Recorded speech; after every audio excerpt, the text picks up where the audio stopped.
So, hello, hi, everybody out there, young doctors. चलिए आज बात कर लेते हैं एमडी रेडियोथेरेपी की, जिसे एक दूसरा नाम भी दिया जाता है एमडी रेडिएशन ऑन्कोलॉजी। ये वैसे काफ़ी पुरानी ब्रांच है। पहले इस ब्रांच में जो है कम मार्क वाले बच्चे जाया करते थे और इसके जो स्कोप होता था वो बहुत लिमिटेड होता था। लेकिन अब जब नई रेडियोथेरेपी मशीन्स बनने लग गई है और रेडियोथेरेपी का इम्पोर्टेंस बढ़ गया है और कैंसर का इंसिडेंस भी बढ़ गया है, तो अब इस ब्रांच का इम्पोर्टेंस भी बढ़ गया है। शुरू से शुरू करते हैं। क्या है एमडी रेडियोथेरेपी या एमडी रेडिएशन ऑन्कोलॉजी? ये वो ब्रांच है जिसमें आप जो है कैंसर के पेशेंट्स का रेडिएशन द्वारा ट्रीटमेंट करेंगे। मतलब क्या? मतलब ये कि जैसे ऑन्को सर्जन सर्जिकल ट्रीटमेंट करता है, ऑन्कोलॉजिस्ट जो होता है मेडिकल ऑन्कोलॉजिस्ट वो कीमोथेरेपी देता है, बस उसी तरह एमडी रेडियोथेरेपी या एमडी रेडिएशन ऑन्कोलॉजी रेडियोथेरेपी देकर कैंसर के पेशेंट्स का ट्रीटमेंट करेगा। तो ये है एमडी रेडियोथेरेपी। डाटा के हिसाब से इसकी तकरीबन 600-700 सीट्स अवेलेबल हैं पूरे इंडिया में नीट पीजी के थ्रू। अब इस ब्रांच में थोड़ा सा जो हिसाब होता है वो दूसरी ब्रांचेस से अलग होता है। क्यों? क्योंकि इस ब्रांच में आप रेडियोथेरेपी देंगे और रेडियोथेरेपी आप मशीनों द्वारा देंगे। तो सबसे पहले इस ब्रांच में आपको फिज़िक्स पढ़नी पड़ती है। तो रेडिएशन फिज़िक्स का नॉलेज आपको एक्वायर करना पड़ता है, क्योंकि आम तौर पर ये डॉक्टर्स के पास नहीं होता है। इसी नॉलेज को दूसरे वर्ड्स में कहते हैं रेडियो बायोलॉजी। तो आपको जो है रेडिएशन फिज़िक्स पढ़ना पड़ेगी और ये इस ब्रांच का थोड़ा सा एक अलग फीचर है।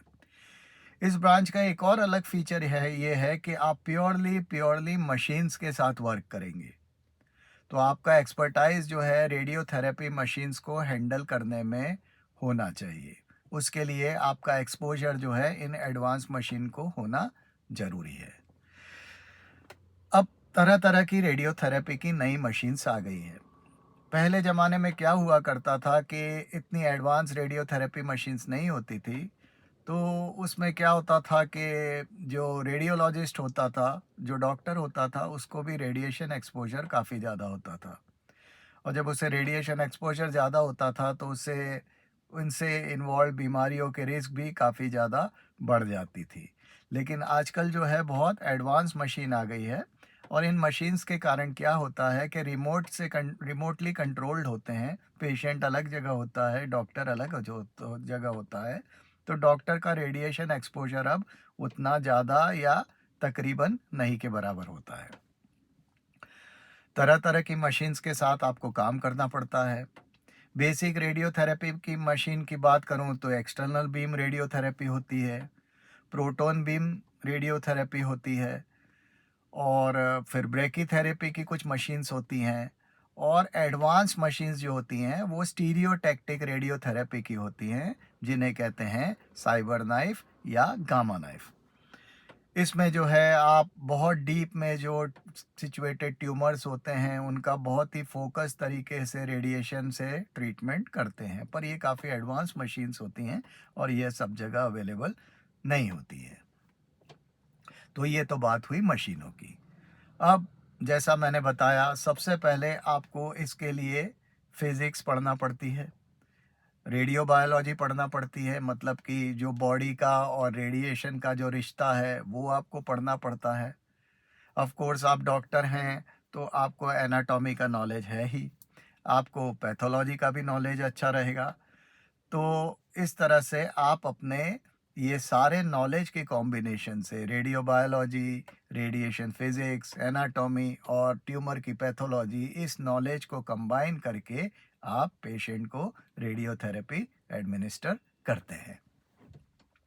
अब रेडियोथेरेपी एडमिनिस्टर करने का क्या मतलब है? मतलब ये है कि आप मशीन को कैलिब्रेट करते हैं, आप पेशेंट को रेडियोथेरेपी के डोज को डिसाइड करते हैं और फिर आप जो है कितनी सीटिंग्स में आप ये रेडिएशन ट्रीटमेंट देने वाले हैं, ये आप डिसाइड करते हैं। एक ही सिटिंग में आप पूरा रेडिएशन नहीं दे देते हैं क्योंकि वो हार्मफुल हो जाता है, तो आपको मल्टीपल सिटिंग्स देनी पड़ती है पेशेंट की। तो हर पेशेंट को जो है मल्टीपल सिटिंग्स में आपके पास आना पड़ेगा। आप मशीन द्वारा उसको रेडियोथेरेपी देंगे और इस तरह से आप कैंसर की पैलिएटिव या क्यूरेटिव थेरेपी करेंगे। अब जो मैंने जैसा आपको बताया, आप रेडिएशन का डोज डिसाइड करेंगे और आप सिटिंग्स का नंबर डिसाइड करेंगे और आप पेशेंट को रेडिएशन देंगे। तो बस यही आपका काम रहेगा, बेसिक काम। इसके अलावा आपका क्या काम रहेगा? इसके अलावा आपका काम रहेगा रेडिएशन रिलेटेड जो कॉम्प्लिकेशंस होते हैं उनको मैनेज करना।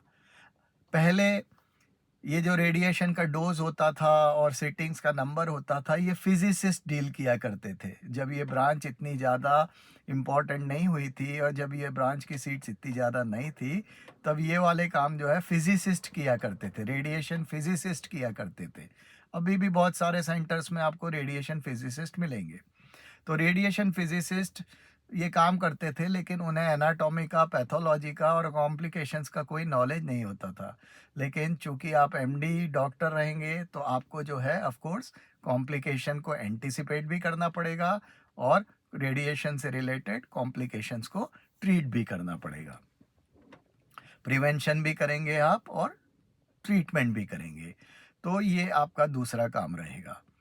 अब इसमें जो है बेसिक तो काम यही रहता है, लेकिन एडवांस काम जो रहता है वो स्टीरियोटैक्टिक रेडियोथेरेपी रहता है, जिसमें आप साइबर नाइफ, गामा नाइफ से रेडियोथेरेपी देते हैं। और इसके लिए फिर आपको ऐसे सेंटर्स में जाकर काम करना पड़ेगा जहाँ पर ये एडवांस मशीन्स अवेलेबल होती हैं। तो यदि आप आगे बढ़ना चाहते हैं, यदि आप बहुत स्पेशलाइज्ड वर्क करना चाहते हैं, तो फिर आपको जो है स्टीरियोटैक्टिक रेडियोथेरेपी की ओर जाना पड़ता है। वर्क लाइफ बैलेंस की बात करें तो ऑफ कोर्स वो बहुत अच्छा रहने वाला है। क्यों? क्योंकि आप जो है सुबह आएंगे, अपना मशीन को कैलिब्रेट करेंगे पेशेंट के हिसाब से, हर पेशेंट को उसका रेडियोथेरेपी का डोज देंगे। ऑफ कोर्स आपके साथ टेक्नीशियन भी रहेगा, फिजिसिस्ट भी रहेगा, तो आप तो केवल सुपरवाइज ही करेंगे। और शाम तक जो है आपको जितने पेशेंट्स असाइन किए गए हैं, उन सारे पेशेंट्स को आप रेडियोथेरेपी देकर घर चले जाएंगे। कॉम्प्लिकेशंस किस तरह के होते नहीं हैं कि जिसमें कोई इमरजेंसी आए, तो इस बात की बहुत ही कम पॉसिबिलिटी है कि आपको इमरजेंसी आवर्स में आना पड़ेगा। तो आप एक routine life, 9 to 5 life, 9 to 7 life जी सकते हैं। ड्रॉबैक्स क्या हैं? ड्रॉबैक इसमें सबसे बड़ा पहला ड्रॉबैक ये है कि डॉक्टर वाली फील आपको नहीं आएगी। आपको बेसिकली एक इंजीनियर वाली या थोड़ा सा कम टर्मिनोलॉजी में कहूँ तो टेक्नीशियन वाली फील आएगी आपको। एक तो पहला ड्रॉबैक ये रहेगा, और दूसरा ड्रॉबैक ये रहता है कि आप कभी भी इसमें प्राइवेट प्रैक्टिस नहीं कर सकते हैं। आपको जो है किसी न किसी हॉस्पिटल में अटैच होना पड़ेगा, चाहे वो कोई कॉरपोरेट हॉस्पिटल हो और चाहे वो कोई डेडिकेटेड कैंसर हॉस्पिटल हो। तो ये इसका दूसरा ड्रॉबैक होता है। फ्यूचर प्रोस्पेक्ट्स क्या हैं? फ्यूचर प्रोस्पेक्ट्स डेफिनेटली कहते हैं बहुत अच्छे हैं। क्यों? क्योंकि टेक्नोलॉजी और रिफाइन होगी और नई मशीन्स बनेंगी और कैंसर के पेशेंट्स की संख्या और ज़्यादा बढ़ने वाली है। रेडियोथेरेपी का जो ख़ास फीचर ये होता है कि इसमें जो है आप उन ट्यूमर्स का भी ट्रीटमेंट कर सकते हैं जो ट्यूमर सर्जन को एक्सेसिबल नहीं होते हैं, जो बहुत डेप्थ में सिचुएटेड होते हैं, जो सेंट्रली लोकेटेड होते हैं, जहाँ तक सर्जन नहीं पहुँच सकता है वहाँ रेडिएशन पहुँच जाती है। तो इन सारी बातों को कंसिडर यदि आप करें तो इसके फ्यूचर प्रोस्पेक्ट्स बने रहने वाले हैं और बढ़ने ही वाले हैं। बस इसमें आपको जो है मतलब प्राइवेट प्रैक्टिस करने की गुंजाइश बहुत ही कम है। इस बात को यदि आप एक्सेप्ट कर सकें तो ये कोई बुरी ब्रांच नहीं है। वर्क लाइफ बैलेंस भी बढ़िया है। पैसा आप कितना कमा पाएंगे, ये तो आपके एक्सपर्टाइज, आपके मेहनत के लेवल पर और आपका जो स्टीरियोटैक्टिक रेडियोथेरेपी वगैरह में जो आपका एक्सपीरियंस होता है, आपका नॉलेज होता है, उस पर डिपेंड करेगा। अदरवाइज़ आपकी जो है एवरेज सैलरी रहेगी और आपको सैलरीड एम्प्लॉय बनकर ही अपना जीवन गुजारना पड़ेगा। इसके अलावा यदि आप जो हैं रिसर्च में जाना चाहते हैं और ज़्यादा एडवांस्ड वर्क करना चाहते हैं, तो फिर वो होता है रेडिएशन इम्यूनोथेरेपी। ये एक नई ब्रांच है जिसमें इम्यूनोथेरेपी और रेडिएशन को कंबाइन करके कैंसर के पेशेंट्स का ट्रीटमेंट किया जाता है। ये ब्रांच ऑफ कोर्स अभी एक रिसर्च फेज़ में है और ऐसा माना जाता है कि आगे जाकर ये ट्रीटमेंट के लिए यूज़ होने लगेगी। तो आप इम्यूनो रेडियोथेरेपी में भी जा सकते हैं यदि आप जीवन में बहुत ऊपर उठना चाहते हैं या आगे बढ़ना चाहते हैं। तो this was everything about MD radiotherapy या एमडी रेडिएशन ऑन्कोलॉजी। काम की बात बताई, इसलिए लाइक करना। जो यंग डॉक्टर्स इसमें इंटरेस्टेड हों, जिनके काम की ये बात हो, उन्हें शेयर कर देना और हो सके तो सब्सक्राइब कर देना। क्यों? क्योंकि मैं हमेशा आपसे काम की बात ही बताता हूँ। ओके, नमस्कार।